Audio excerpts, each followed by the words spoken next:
আপনাদের এই সন্তান পুরো বাংলাদেশের গর্ব আবু সাইদ অকাতরে জীবন বিলি দিয়ে পুরা বাংলাদেশের মানুষকে দিক নির্দেশনা দিয়েছে এবং সে আমাদেরকে কি বার্তা দিয়েছে? দেশের জন্য প্রয়োজনে জান দিতে হবে, কারো তাবেদারি করে থাকবেন না। আজকে কয়েকদিন আগে ভারতের রাষ্ট্রদূত বাংলাদেশে এসেছে বেনাপোল দিয়ে। তিনি সুন্দর কবিতা করলেন, একই আকাশ একই বাতাস। একটা কথা তিনি বললেন না, জিরি জিরি বাতাস চাঁদের আলো, এটাই তিনি বাদ দিয়েছেন। যদি এতই আপনার আমাদের জন্য মায়া হয়, তাহলে চারিদিকে কাঁটাতার কেন দিলেন? আমাদের জন্য যদি এতই প্রীতি হয়, তাহলে কেন প্রত্যেক দিন পুশিং করছেন? আমরা কেন ফারাক্কায় পানি পাচ্ছি না, তিস্তায় পানি পাচ্ছি না? আমাদের যে অভিন্ন নদীগুলি আছে, এই অভিন্ন নদীগুলি থেকে পানি কেন আসছে না?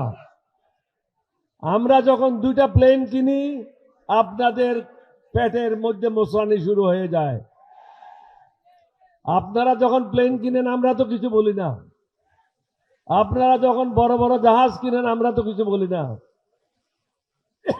আমাদের দেশের প্রয়োজনে আমরা কি জাহাজ কিনবো, না হেলিকপ্টার কিনবো, না ট্যাঙ্ক কিনবো, না আর্টিলারি কিনবো? এটা তো আমাদেরকে সিদ্ধান্ত নিতে হবে, আপনাদেরকে না।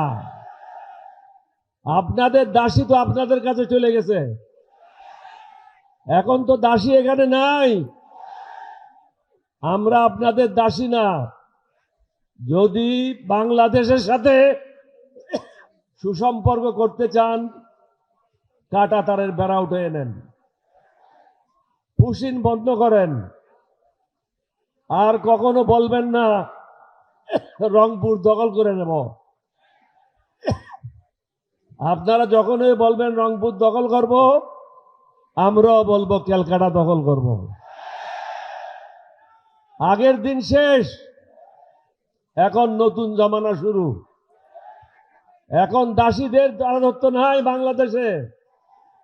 এই দাসীরা আর কখনো বাংলাদেশে শাসন করবে না। আজকে রংপুরবাসী কি মেসেজ দিচ্ছে পুরো বাংলাদেশকে? এত বৈরী আবহাওয়ার মধ্যেও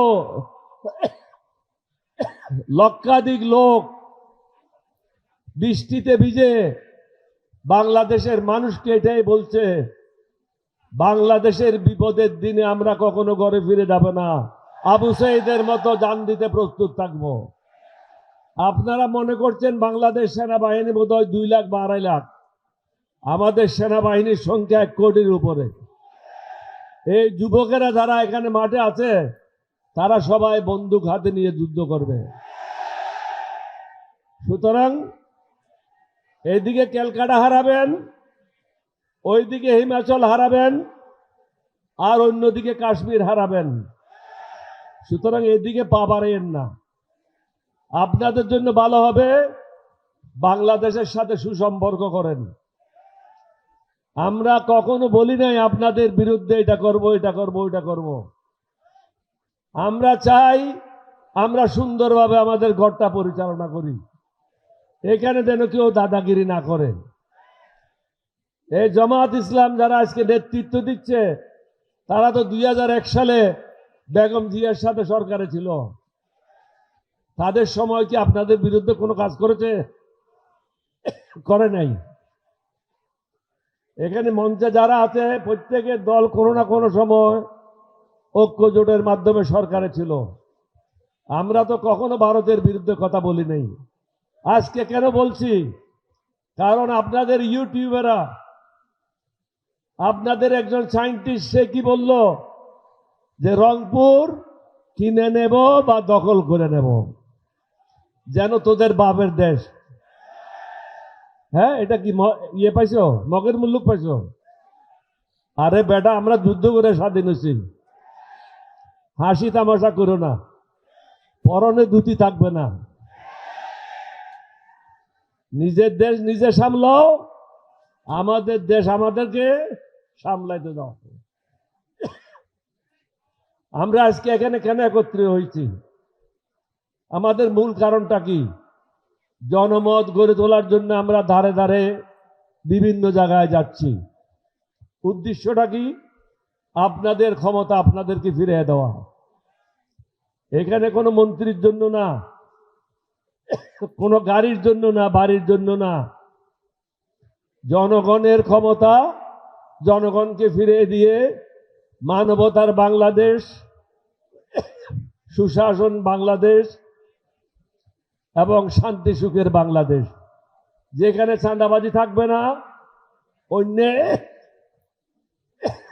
অন্যায় থাকবে না, অবিচার থাকবে না। মানুষ সব নিজে কর্মকাণ্ড নিয়ে সুখে শান্তিতে বসবাস করবে। মাননীয় প্রধানমন্ত্রীকে বলবো, আপনিও এই রংপুরে বলে গিয়েছিলেন, জনগণকে আবেদন করেছিলেন তারা যেন বিএনপিকেও একটা ভোট দেয় এবং সংস্কারের জন্য একটা ভোট দেয়। এই কথাটা আপনি স্মরণ রাখেন। এটা আপনার মঙ্গলের জন্য সংস্কার।